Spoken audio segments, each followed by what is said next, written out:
হজের মূল আনুষ্ঠানিকতাকে সামনে রেখে হাজিদের নিরাপত্তা ও স্বাস্থ্য সুরক্ষায় কঠোর অবস্থান নিয়েছে সৌদি আরব। নতুন স্বাস্থ্যবিধি অনুযায়ী কিছু নির্দিষ্ট গুরুতর ও দীর্ঘস্থায়ী রোগ থাকলে এবার হজ পালনের অনুমতি মিলবে না। বিস্তারিত প্রতিবেদনে। পবিত্র হজের মূল আনুষ্ঠানিকতাকে সামনে রেখে হাজিদের নিরাপত্তা ও স্বাস্থ্য সুরক্ষায় কঠোর অবস্থান নিয়েছে সৌদি আরব।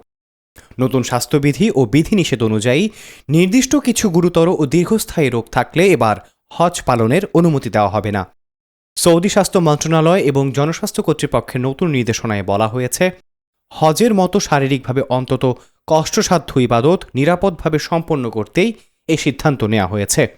ঘোষিত তালিকা অনুযায়ী যেসব শারীরিক অবস্থায় এবার হজে অংশ নেওয়া যাবে না তার মধ্যে রয়েছে গুরুতর কিডনি জটিলতা বা ডায়ালাইসিস নির্ভর রোগী, হৃদযন্ত্রের মারাত্মক সমস্যা বা হার্ট ফেলিয়ার, লিভার সিরোসিস, জটিল মানসিক রোগ বা ডিমেনশিয়া, অতিরিক্ত বার্ধক্যজনিত শারীরিক দুর্বলতা এবং চূড়ান্ত পর্যায়ে থাকা অন্তঃসত্ত্বা নারীরা।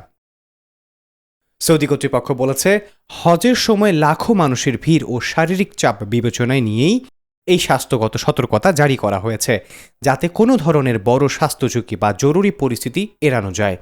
শুধু রোগ নয়, এবার টিকাদান নিয়েও কঠোর নির্দেশনা দেওয়া হয়েছে।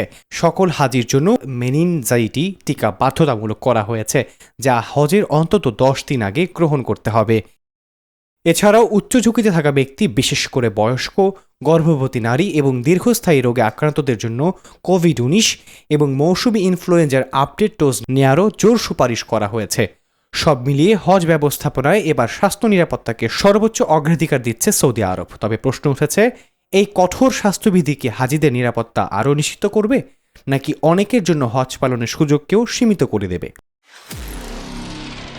নিরপেক্ষ, সত্য প্রকাশে আপোষহীন।